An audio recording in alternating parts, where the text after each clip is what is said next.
السلام علیکم معزز سامعین، آج میں جو واقعہ آپ کو سنانے جا رہا ہوں وہ بالکل صحیح مسند ہے اور احادیث اور قرآن مجید سے بھی اسے دیکھا جا سکتا ہے، یعنی مسند امام احمد میں، اور اسی طرح قرآن پاک کی سورہ البروج جو کہ 30 پارے میں ہے، اس میں بھی اللہ تعالیٰ نے اس واقعے کی طرف اشارہ کیا ہے۔ واقعہ کچھ یوں ہے کہ مسند امام احمد میں ہے، رسول اللہ صلی اللہ علیہ وسلم نے فرمایا ہے کہ پہلے زمانے میں ایک بادشاہ تھا، اس کے ہاں ایک جادوگر تھا۔ جب جادوگر بوڑھا ہوا تو اس نے بادشاہ سے کہا کہ میں اب بوڑھا ہو گیا ہوں، میری موت کا وقت قریب آ رہا ہے، مجھے کوئی بچہ سونپ دو، میں اسے جادو سکھا دوں۔ چنانچہ ایک ذہین لڑکے کو وہ تعلیم دینے لگا۔ لڑکا اس کے ہاں جاتا تو راستے میں ایک راہب کا گھر پڑتا، جہاں وہ عبادت میں، واعظ و نصیحت میں مشغول ہوتا۔ یہ بھی کھڑا ہو جاتا اور اس کے طریقے عبادت کو دیکھتا اور واعظ سنتا۔ آتے جاتے یہاں رک جایا کرتا، جادوگر بھی مارتا اور باپ بھی، کیونکہ وہاں وہ دیر سے پہنچتا اور یہاں بھی دیر سے آتا۔ ایک دن بچے نے راہب کے سامنے یہ شکایت پیش کی۔ راہب نے کہا، جب جادوگر تم سے پوچھے کہ کیوں دیر ہو گئی تو کہنا کہ گھر والوں نے روک لیا تھا، اور اگر گھر والے بگڑیں تو کہنا کہ جادوگر نے روک لیا تھا۔ یوں ہی ایک زمانہ گزر گیا کہ ایک طرف تو وہ جادو سیکھتا اور دوسری طرف کلام اللہ اور دین اللہ سیکھتا تھا۔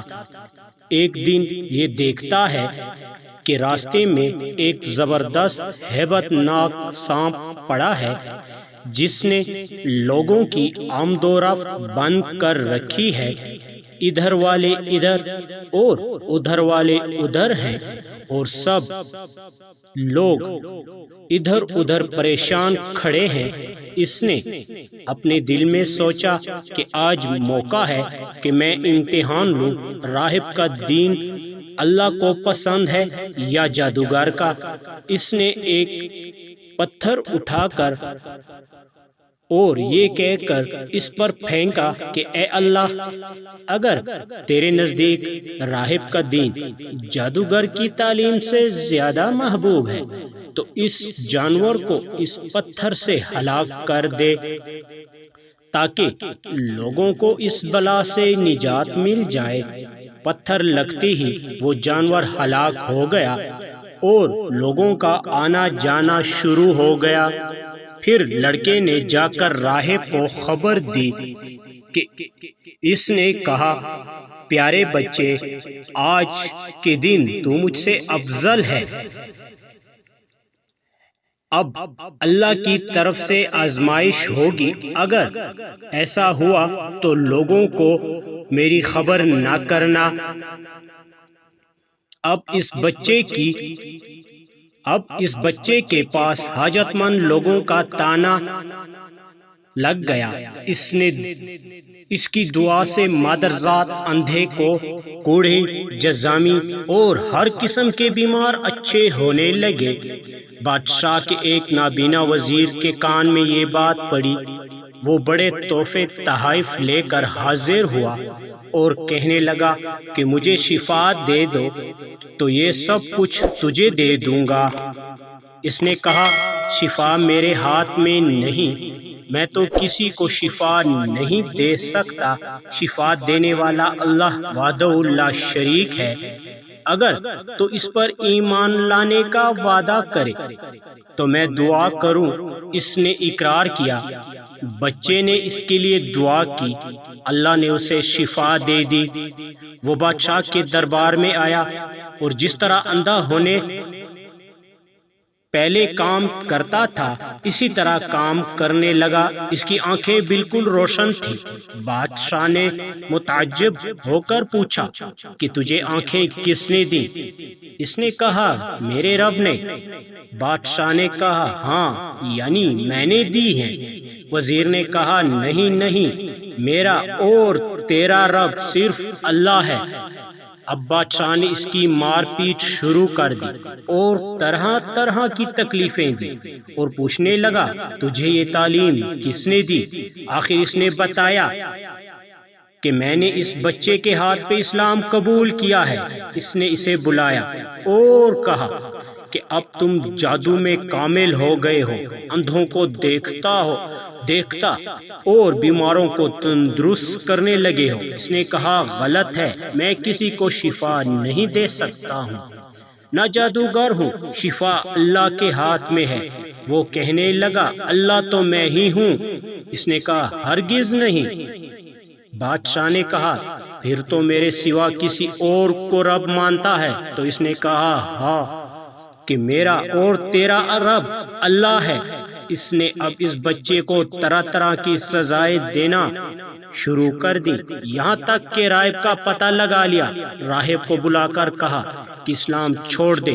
اس نے انکار کیا تو بادشاہ نے اسے آرے سے چروا دیا۔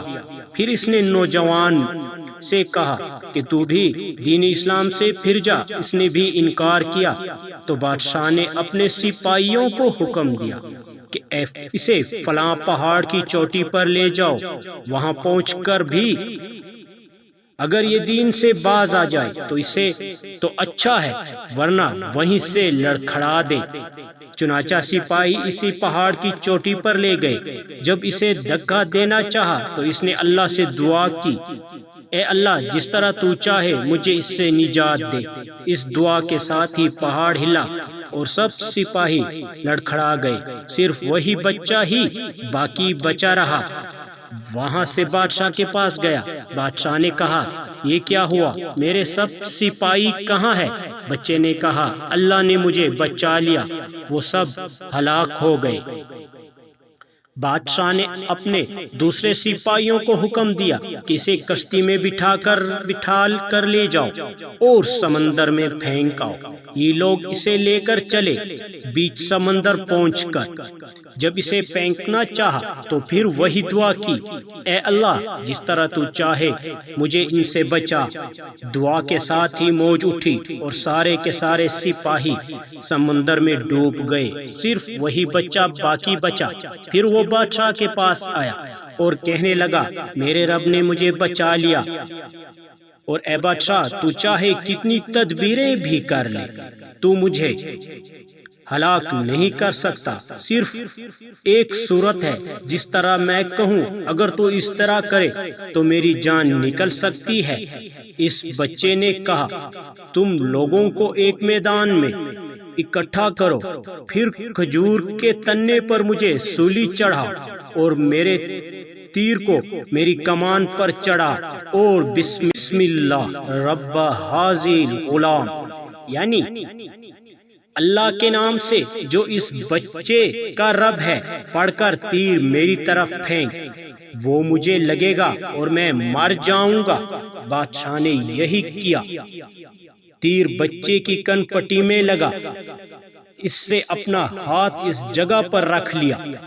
چاروں طرف سے آوازیں بلند ہونے لگی، ہم اس بچے کے رب پر ایمان لائے۔ یہ حال دیکھ کر بادشاہ کے ساتھی بڑے گھبرائے اور کہنے لگے ہم تو اس بچے کی ترکیب سمجھ ہی نہیں۔ دیکھیے اس کا اثر کیا پڑا، سب لوگ دین اسلام میں داخل ہو گئے۔ ہم نے تو اسے اس لیے قتل کیا تھا کہ کہیں اس کا مذہب پھیل نہ جائے، لیکن جو ڈر تھا سامنے آ ہی گیا اور سب مسلمان ہو گئے۔ بادشاہ نے کہا اچھا یہ کرو کہ تمام محلوں راستوں میں خندقیں کھدوا دو، خندقوں میں لکڑیاں بھر دو اور آگ لگا دو، جو اس دین سے پھر جائے چھوڑ دو، دوسروں کو اس میں پھینک دو۔ مسلمانوں نے صبر شکیب اور سارے کے سارے آگ میں جلنا منظور کیا۔ اس میں آگ کودنے لگے۔ البتہ ایک عورت جس کی گود میں دودھ پیتا چھوٹا سا بچہ تھا ذرا ہچکچائی تو اس بچے کو اللہ تعالیٰ نے بولنے کی طاقت دی۔ اس نے کہا اماں کیا کر رہی ہو؟ تم تو حق پر ہو، صبر کرو، اس میں کود پڑو۔ تو پیارے سامعین، اس واقعے سے ہمیں یہ معلوم ہوتا ہے کہ ہمیں اللہ تعالیٰ پر پورا بھروسہ کرنا چاہیے، تو اللہ تعالیٰ بھی ہمارا حامی و ناصر ہوگا۔